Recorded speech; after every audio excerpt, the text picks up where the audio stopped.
there extra precautions, everything for tonight, should anybody get out of hand? Yes, we're going to continue to make assessments. As we all do, our officers are going to be vigilant, making sure we ensure the safety of the city, obviously. Do you have officers, extra officers on standby or on duty tonight? We have the appropriate number in place, and we're going to be able to increase the number if necessary, but I don't see a need for that. Right now, everybody's doing exactly what we expect them to do because they're acting the way Charlotte reacts. They're doing it thoughtfully and within the boundaries of law. Are you concerned about people coming from out of town in the coming days? No, I'm not concerned about it, but we've made preparations just in case. Chief, are there any divisions within the police department over charging Officer Kerrick so quickly after this incident? Some people viewed the video from the dash cam, and it was, some saw it was ambiguous. The organization reflects a community. People have various opinions, obviously, but what I'm doing, I continue to do is expect them to be professional, put those personal opinions aside, and do the work that our community expects us to do. Obviously, there are going to be differing opinions, and we're human, so obviously there are differing opinions. Are there any regrets with this case? Anything that you take a look at, second guess, regarding evidence collected, what happened out on that scene, especially with training? A lot of people have been concerned about two opposite instructions given to officers. Is that anything that you've looked at as a result of this case? Absolutely. There's plenty of things that we've looked at and continue to look at. Do I have any regrets? No. I think we have a professional force that's very competent, that have mastered the area of criminal investigations. I think they did a very good job, and I think our charges were appropriate. We again defer to the jury. The decision's been made, or the inability to come to a firm decision. So we'll see what happens moving forward as the justice system runs its course. What happens with Officer Kerrick now? He remains on leave until all of those processes have run their course. What are you guys doing? We have a Knights game tonight. We have a Panthers game tomorrow. Is there going to continue to be security for those events as also? Absolutely.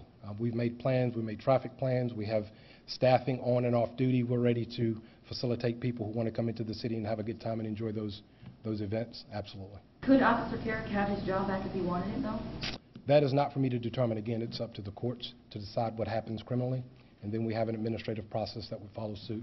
It's way too early for me to determine any of that, so I can't really speak to that at this point. How have use of force directives changed, if at all, following this case? Well, what we've been doing all along is we have an external review committee of community leaders. We have some internal advisory council, mainly of officers. They've been going through all of our policies, procedures, practice, looking at our recruiting and training, always making recommendations so we can make improvements. What I can tell you is pretty clearly is there's a difference between lethal cover, being ready for a lethal threat, and actually using lethal force. That's the crux of the whole matter. And all of our training is focused in that area and along those lines. Collected enough evidence to provide for the state in order to give any clear direction on what happened that night? Absolutely. I think our investigation was top-notch. It was as good as it could be if conducted by humans. Absolutely. Our people are masterful at their job. So, Chief, the jury heard two different opinions about the use of lethal force in this case. Should Officer Kerrick have drawn his gun in the first place? I'm not going to get into the nuances of the case again. It's yet to be determined criminally. What I can tell you is we're making assessments training-wise, and our training is consistent. You can draw your weapon in anticipation if you suspect somebody might be armed, but you cannot shoot until you're actually encountering a lethal threat, meaning the person's armed and about to do you harm. Chief, talk about morale in the department. What has this done to your officers? Well, we've been talking about morale for much longer than this, and our issue is we have to make sure our work environment is supportive, and my conversations moving forward will be along those lines to make sure our people are still engaged.